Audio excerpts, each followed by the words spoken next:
बच्चों, पिछली क्लास में हमने बहुपद के शून्यक ज्ञात करना और उसके सत्यता की जांच करना सीखा था। अब हम इसी को आगे कंटिन्यू करेंगे। सबसे पहले हमारा जो क्वेश्चन है उस पर ध्यान देंगे।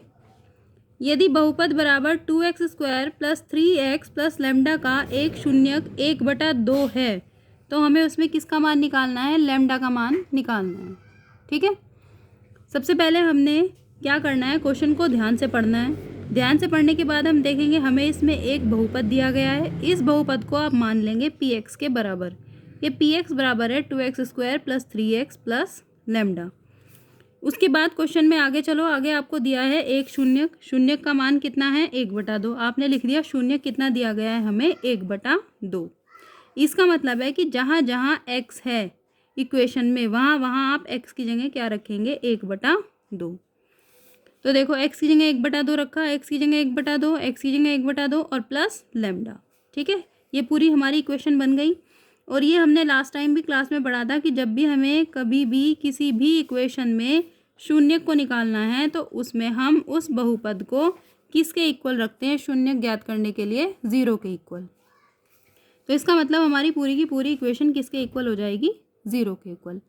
अब इसके आगे आप देखो, आपने x की जगह मान रखने के बाद 2 × 1/4 ये कट गया, 1/2 आया, यहाँ से 3/2 आया, दोनों को आपने जोड़ के 4/2 आया। 4/2 का मतलब है 2 + लैम्डा बराबर 0। ये आप प्लस का 2 है, जब आप इसे इक्वल के इधर ले जाएंगे किस में चेंज हो जाएगा? माइनस के 2 में। तो लैम्डा का मान कितना आ गया? -2। ऐसे ही सेम आपको कुछ क्वेश्चन करने हैं कि k के किस मान के लिए बहुपद 2x² + x + k का शून्यक कितना होगा? 3 होगा। सेम ऐसे ही करेंगे। इस पूरे के पूरे बहुपद को px के बराबर मान लेंगे और ये जो शून्यक 3 है इसको x बराबर 3 मान लेंगे। उसके बाद जहाँ जहाँ x है वहाँ वहाँ क्या रख देंगे? वहाँ रख देंगे 3। ठीक है, अब हमें क्योंकि k का मान निकालना है, k का मान निकालने के लिए या कभी भी शून्यक ज्ञात करने के लिए हमारी एक डेफिनेशन है या एक इक्वेशन है जो हमेशा क्या होती है कि वो उस फलन को, उस फंक्शन को किसके इक्वल रखती है? 0 के इक्वल रखती है। तो ये पूरा का पूरा फंक्शन जो है हमारा किसके इक्वल हो जाएगा? 0 के इक्वल। और जहाँ जहाँ x है वहाँ हम क्या रख देंगे? 3। उससे क्या हो जाएगा? हमारा k का मान ईजिली निकल जाएगा। ठीक है, नेक्स्ट आप क्वेश्चन पढ़ रहे हैं। यदि बहुपद बराबर है हमारा x² + x + k, यानी किसी भी आप किसी फंक्शन के इक्वल मान लेंगे तो px बराबर x² + x + k। आपको एक शून्यक दिया गया है, एक शून्यक। एक का मतलब है कि ये किसका मान है?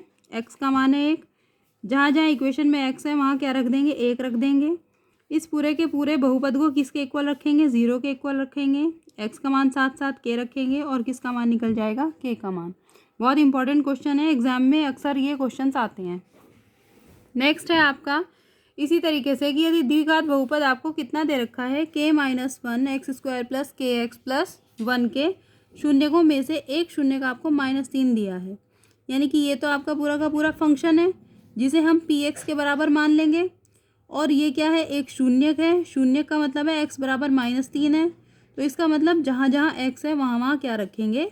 -3 और किसका मान निकाल देंगे? k का मान। ठीक है, नेक्स्ट है आपको शून्यक दिए जाने पर द्विघातीय बहुपद ज्ञात करना। इसे हम एक एग्जाम्पल से समझते हैं कि आपको 2 शून्यक दिए गए हैं, एक 1 और दूसरा 2। ठीक है, इसके लिए हमें क्या करना है? एक फॉर्मूले को याद रखना है कि x² - शून्यकों का योगफल × x + शून्यकों का गुणनफल बराबर 0 के। अब हमें 2 शून्यक दे रखे हैं, एक दे रखा है 1 और दूसरा दे रखा है 2। जब हमें कहा जाता है कि शून्यकों का योगफल तो हम क्या करेंगे? इन दोनों को जोड़ देंगे। जब हमें कहा जाएगा कि शून्यकों का गुणनफल तो हम क्या करेंगे? 1 और 2 की आपस में गुणा कर देंगे। ठीक है, हमें कुछ नहीं करना, अपने क्वेश्चंस के अकॉर्डिंग ही चलना है। हर क्वेश्चन को करने से पहले उस क्वेश्चन में आपको ये फॉर्मूला ज़रूर लिखना है। इससे क्या होगा कि इस फॉर्मूले की आपको लिखने की प्रैक्टिस हो जाएगी। अब आप क्या करेंगे? शून्यक 1 और 2 दे रखा है, अपने फॉर्मूले के अकॉर्डिंग शून्यकों को रखते जाएंगे। तो x² - 1 + 2 × x + 1 × 2 बराबर 0। ठीक है, जब आपने जोड़ा तो 1 + 2 किसके बराबर आया? 3 के बराबर। और जब आपने गुणा करी तो 1 दूनी किसके बराबर आया? 2 के बराबर। और ये हमारी इक्वेशन यहाँ से बन गई। ठीक है, उसके लिए हमें इस फॉर्मूले को जो बॉक्स के अंदर है उसे याद रखना बहुत ज़रूरी है। कल आपसे ये फॉर्मूला पूछा जाएगा और साथ साथ ये क्वेश्चंस भी बीच बीच में आपसे पूछे जाएंगे, ठीक है। नेक्स्ट, इसी के बेसिस पे आपको कुछ क्वेश्चंस दिए गए हैं। दिए गए शून्यकों से द्विघातीय बहुपद ज्ञात करो। इसमें देखो -3 और 4, यहाँ पर -3 है, इससे कोई फ़र्क नहीं पड़ेगा क्योंकि जब हम अपनी इक्वेशन में इनका मान रखेंगे, देखो ऊपर जो हमारा फॉर्मूला है, तो उसमें रखने में क्या होगा, ध्यान दो कि इस फॉर्मूले में ब्रैकेट लगे हुए हैं। और मैंने हमेशा बताया है कि जब भी कोई भी फॉर्मूला या गुणनखंड या बहुपद करते हैं तो हमें ब्रैकेट का विशेष ध्यान रखना है। तो ये जितने भी आपको क्वेश्चन दिए गए हैं, जैसे -3 और 4, यहाँ पर क्या होगा, -3 + 4 आ जाएगा क्योंकि शून्यकों का योगफल है। यहाँ पर क्या आएगा, शून्यकों का गुणनफल, यानी कि -3 × 4। ब्रैकेट लगाना ना भूलें, ब्रैकेट को हमेशा साथ साथ लगाते हुए ही चलें, ठीक है। ऐसे मैंने आपको यहाँ पर ये कुछ क्वेश्चंस दिए हैं, इन्हें करने की आपको प्रैक्टिस करनी है। नेक्स्ट है हमारा, आपको क्वेश्चंस इस तरीके से भी दिए जा सकते हैं एग्जाम में कि यदि शून्यकों का योगफल 1 है और शून्यकों का गुणनफल -12 है तो द्विघातीय बहुपद को ज्ञात करो। मैंने बताया कि हर क्वेश्चन को करने से पहले सबसे पहले फॉर्मूला लिखेंगे, बिना फॉर्मूले के कोई क्वेश्चन नहीं करना है। देखो, x² माइनस शून्यकों का योगफल इंटू x प्लस शून्यकों का गुणनफल बराबर किसके हैं, 0 के। ये बहुत सिंपल क्वेश्चन है क्योंकि इसमें कुछ करने की ज़रूरत ही नहीं है। आपको अलग अलग शून्यक नहीं दिए बल्कि उनका योगफल और गुणनफल करके ही दे दिया। देखो, शून्यकों का योगफल कितना है, 1, तो सीधा उठा के यहाँ पे क्या रख देंगे, 1। शून्यकों का गुणनफल कितना है, -12, तो सीधा उठा के क्या रख देंगे यहाँ पर, -12, और हमारी इक्वेशन बन जाएगी। इक्वेशन बनाते हुए ध्यान देंगे, ब्रैकेट का यूज़ हमेशा करना है। देखो, मैंने भी यहाँ पर किया है, x² माइनस ब्रैकेट में ही रखा 1 को, प्लस यहाँ पर ब्रैकेट में ही रखा -12 को, बराबर 0, तो x² minus x plus minus minus. इसी के बेसिस पे देखो मैंने आपको कुछ क्वेश्चंस दिए हैं जिसमें आपको ध्यान देना है, ये शून्यक नहीं है, ये आपको एक शून्यकों का योगफल दिया गया है और दूसरा क्या दिया गया है, शून्यकों का गुणनफल।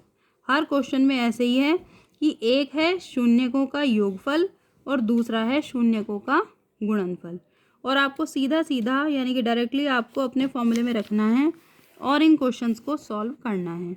कल की क्लास में आपसे फॉर्मूला भी पूछा जाएगा और आपसे इस तरीके के क्वेश्चंस भी पूछे जाएंगे। इतने सारे क्वेश्चन मैंने आपको इसलिए दिए हैं ताकि आपको इन्हें करते करते अच्छे से प्रैक्टिस हो जाए और बार बार फॉर्मूले को लिख लिख के फॉर्मूला भी अच्छे से याद हो जाए। इस वीडियो को बार बार देखेंगे, बार बार खोल के, डिलीट नहीं करनी है जब तक कि हमारा एक एक क्वेश्चन इससे क्लियर ना हो जाए। Thank you for the class.